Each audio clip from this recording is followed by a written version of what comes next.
2 microphones, 2 Amandas, and some seriously entertaining tales. I'm Amanda Wedekamp. and I'm Amanda Stanzione. We know stories connect us all. And we realized we have a mountain of stories to share. So buckle up, And brace yourself for a wild ride. because we've got a lot to say and probably too much to share. Well, Amanda, we just launched our 10th episode, and I thought we would do a mid-season mailbag. I love the idea. It's going to be so much fun. We're going to ask each other some questions that we've received from listeners, and also just questions to get to know each other a little bit more. And we'll talk about the direction of the future of the Two Amandas podcast. I love it. So All right, let's get into it. let's get into it. What is one random thing you're secretly obsessed with right now? Well, I think I can speak for the both of us when I say The Real Housewives. Yes, we are huge Real Housewives fans. And I'm not scared. I'm not afraid to say that. no, I have no shame with that. I mean, we love Andy Cohen. Right. He is amazing. Exactly. Bravo. In addition to loving The Real Housewives, we both love New York. Yes, We also both love Beverly Hills. 100%. Then you asked me probably a month ago, do you watch The Real Housewives of Salt Lake City? Yes. And I had not started it yet. And you asked me, well, how many episodes or how many seasons do they have? And can I just start in the middle? And I said, absolutely not. With Yes. this crew, you have to start from the beginning. So I went down the deep dive rabbit hole and I started in season 1. And then I'm giving Amanda Marco Polo updates constantly all day long because my husband was out of town. I had some time off and I just dug in there and I have seen all 5 seasons now. I love that so much. And they're my new favorites. Oh, same. They are unhinged in the best way. Yes, but also totally relatable. Right. They're not famous other than being on the show. They don't have these multi-million-dollar businesses. I mean, I think since the show they've gotten into some businesses, started some businesses, but Yes. they're kind of relatable. Right, and their trips are to Arizona Right. and Colorado. Not Bora Bora. Right. Because I'm so obsessed with Salt Lake City. Lisa has a partnership because her hair is so silky smooth. She has a partnership with Kerastase, and I started using that product Oh my because I gosh. wanted my hair to be And do you smooth. love it? I do love it. It Okay. actually is a wonderful product. Yes, and I follow all of the Real Housewives of Salt Lake City now on Instagram. It's addicting. It is. All right, so let me ask you, what's a habit you have that drives the other person slightly crazy in a loving way, of course? Yes. So a habit that Amanda Stanzione has is when we record, she likes to tap, tap, tap the table. I just do it by accident. I know. I just get so excited and I'm tapping on the table and you have to.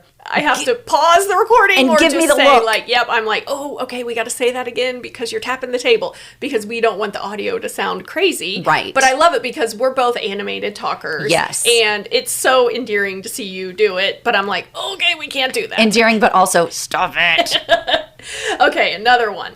What's the most embarrassing song you secretly love and belt out when no one's around or when people are around? Yeah, it doesn't really matter if no one's around or a lot of people are around. When Whitney Houston's I Want to Dance with Somebody comes on, I mean, I could be in the middle of the grocery store. Chris and I have been in a Home Depot before, and if he's not looking at me and it comes on, he immediately turns around and I've already like broken And you're into already doing it. Oh yeah, I'm like, whoo! And can you picture the video? The Oh, music yeah. video? Oh, yeah. Aren't they coming out of dressing rooms? Oh, yeah, and she's dancing. in like neon colored spandex. Of course, because I Right. mean, it's Whitney from way back in the I day know, when she I could love still her. sing before her leg bad days. Yes. What's one thing you've learned about yourself since starting this podcast? Well, I didn't realize how focused on grammar I have become.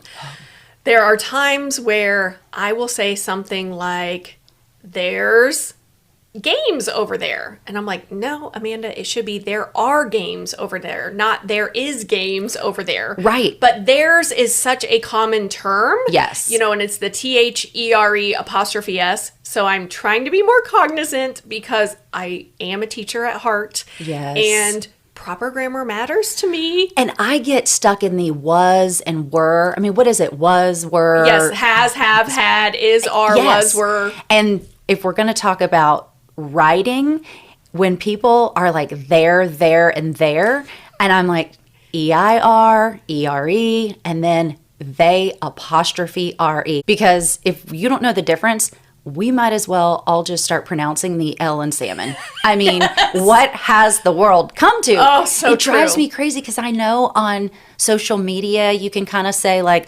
gonna, wanna, like it's fine, but that like there is just it's too much. It's too much for me. It's just too much for me. My also new favorite, which has nothing to do with what I've learned about myself on the podcast, but when I see someone say probs, I'm like, okay, it's probably. I know. And it's not even probablys. Right. So I don't even know why they say like, I probs will be coming. Yes. Like, yes. What? Just, I mean, I'm showing my age, but that makes me, woo. Yeah, because you don't even need the S. Yes. Yeah, it's super strange. What's one piece of advice you'd give your younger self?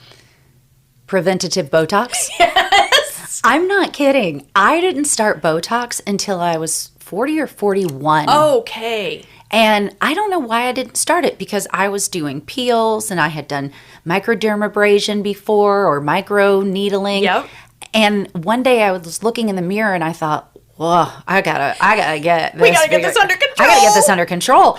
And I kept thinking, if I would have started Botox in my 30s, I wouldn't be spending so much time and money right now trying to correct these 11s in between my eyes. Yes, I started very young because my sweet mother, she has the 11s and they drive her crazy. Yes. But also I remember her saying, I look mad and I'm not mad. And my mom is a very joyful person. Yes. And I thought, well, I started seeing them early, right? Like late 20s, early 30s. Yeah. And I was like, I got to get ahead of this. So I started very young. Good. I really wish I would have. And now if I even start to see it come back a little bit, I'm like, no, absolutely not. And I don't want the lines in my forehead. I tell Chris, my mouth smiles, the rest of my face doesn't need to. Yes, I do not perfect. need it moving around. Yes, luckily I don't have the horizontal lines across my forehead. I do. I don't know if it's because I'm just never like curious. You know, I always think you raise your eyebrows, you're curious. I'm not usually curious. And I I raise my eyebrows all the time. So when I see it start to move, I'm like, no. You're like, let me call and get an appointment. Yes, exactly. If you could only eat one food for the rest of your life, what would it be and why? Okay, you already know this about me, but I love to eat. I'm always thinking about my next meal. I even eat snacks, kind of like in between the meals. I'm always eating. But if the question is, I could only choose one, I would say it would be buffalo wings, hot wings. And they're fried but not breaded? Correct. Okay. And I love them crispy, all flats, hot. What are all flats? All flats. Like there's in the hot not wings. Not the drumstick. Correct. Okay. There's like the wing looking one. Those are called flats. Okay. And then there's the drumstick. I don't like those. So I would eat all flats, crispy, swimming, which means all the sauce. Tons of sauce. Yes. And that's it. And do you dip in ranch or anything? You know, actually, you know what's funny? I don't think you know this about me, but I cannot stand ranch. Oh, I didn't know that. Ranch on anything. I do not like ranch. Okay. I like blue cheese, but I Yes. don't like ranch. But I don't normally dip them. Like, I love that hot sauce. My taste buds are tingling right now, even talking about this. But oh my gosh. I just love hot wings. And while I do love a ton of other food, if I had to choose just one, it would be hot wings. Yes. Yeah. And I can't think of one food because I'm like that. I like too much variety. I mean, we were talking about this a little bit before we started recording, and I was like, I think I'd rather die than have to pick one food for the rest of my life. It just feels like It's so limiting. it is so limiting. Yeah. I don't think I could do it. Now, if you ask me, like, what are my top 20 favorite foods, I'd be able to, like, I could rattle those right off. Exactly. I could run through a whole list. Yes. One of the questions we get often is, how did you and Amanda meet? So I feel like you kind of facilitated that, so I'd love to hear your version. Yes. I love the game of Mahjong. I don't know if we've talked about this on the show. I don't think we have. Yeah, Mahjong. For anybody who doesn't know what Mahjong is, look it up. It's these little tiles, and it's a Chinese game that started 1 million years ago. Not literally, but it's so fun, and it's super addicting. Now, it's not easy to learn. So anybody who's thinking, oh, I'll just pick up Mahjong, it takes a little, Yes, it's in-depth and complicated, but fun. Yes. And it's also not the tile game that is from the computer that everyone thinks from Right. the 80s and 90s. Right. Just so you know. Right. So we became empty nesters, and I was working all the time. And my mother-in-law taught me how to play Mahjong, like, I don't know, 12 years ago. But I never get to play because it's just Chris and I, and you need 4 people to play the game. Yes. So Chris said, why don't you get on the East Cobb Moms Facebook group and just say, hey, I like to play Mahjong. Does anybody else know how to play? And maybe you'll meet some new friends and be able to play. So, as you know, I put it out there and I got so many responses. And you'd think that would be amazing. But everyone said, oh, I want to learn. Oh, I want to learn. Oh, if I learned, my mom would be so happy. Oh, that sounds like fun. I've always wanted to play. Only one person knew how to play. So then, while I'm super disappointed, I also feel like I can't just walk away now. And leave these women hanging like me, because I was one of the ones that commented, like, I would love to learn. Right. And so what happened if I never came back to you and you were just like, well, who was that? I was like, okay, I guess I'm never learning. Right. Who's that lady who put it out there? So I felt like I really owed it to everyone. So I started a Google sheet and I decided we're going to put on clinics, and I am going to just schedule multiple days throughout the week for about 3 to 4 weeks, and I will have between 8 and 12 women in my home, which is crazy when you think about it. Right. I'm like, hey, a bunch of strangers, why don't you guys just come on over? I mean, and I'm making, little charcuterie and caprese and having some wine, and I invite all these women into the house. And it was great, though, because we ended up, I think originally there were like 120 women who said they wanted to play. Mm-hmm. We ended up, the other lady who knows how to play, we ended up with a total of over 80 people who came to one of these different clinic. Yeah, yes. Who came to between my house or her house. For the month of May of last year, we taught like everybody. Yes. And over time, we still have like 40, 45 women who still play in smaller groups. Now everybody's kind of found their groove. Yes. And you and I connected. Yep. And so we just... And I hosted one of the clinics. Oh, yeah. Yes. Yes. And what's funny is, same thing, my family, because Gwen was home at the time and my husband, but Gwen was like, you're just inviting random people over you've never met, right, and they're going to play this game that you don't know how to play. I said, yes, that's what's happening. Yes. And then you reached out to me and you said, can I come over early because I need to set up? And I thought, sure, come on over. And you ring the doorbell and I thought, oh, this skinny I cannot be friends with her. That was your first thought? That was. Oh. I was like, oh, God, she's real skinny and beautiful. I'm like, she's never going to want to be my friend. Oh, stop it. That's funny. You have never told me that. I know. You didn't know that. That's so funny. Isn't that funny? That is hilarious. And because it's just a Facebook profile picture, sure, so you have no idea. You don't know. You have no idea. And then we connected right away, and you were so sweet to chat with Gwen. Oh, I love getting to meet her. Yes. She's great. And I love that was Gwen. just such a fun night. Then, we got together with some other friends and just continued to play. Yeah. And that's how we met. That's so fun. Well, the other question that we get a lot is, how did this podcast even come about? Yes. So here's what I like to say. When we were playing Mahjong and we were in these really large groups, right? Like 12 or even the larger groups, because we had rented the clubhouse. Right. And we had a Halloween party. And what I noticed with Amanda was every time you told a story, the entire room would stop playing. And they wanted to hear your story. That's so sweet. It's the truth. I mean, you are very engaging. You have incredible stories, and you're an amazing storyteller. I'm just silly, and I feel like I'm an open book, and so I'm just willing to talk about anything. Yes, and you just always have these funny, relatable stories. So... fast forward, I have always wanted to do a podcast, and I know several of my friends have either been on a podcast or have their own podcasts. And I thought, okay, well, I mean, if they can do it, I can do it. Yes, right? absolutely. And one of my ideas for a podcast was to go to various McDonald's every morning and interview all the dudes that are having breakfast, right? Like the old men? Yes, the old men, and Love just ask them questions to get to know their lives. And then you could go to Waffle House and do the same thing. Yes. But I realized, like, that's going to be challenging. I have to get to know these people. Like, that's not very and move realistic. the equipment. And, yes, all of it. Learn how to record on the go. Yeah, that's a lot when you're getting started. Yes. So I was like, scrap that idea. Then another idea was I do like to tell stories, and I share stories on Instagram, but it's hard to share a story just one-sided. Right. You're not having someone answer back or really get reactions. You're right. There's no dialogue. Yeah, there's not any chit-chat in the middle. So I thought, oh my gosh, what if Amanda would be interested in doing a podcast with me? And I was like, and we could call it The Two Amandas.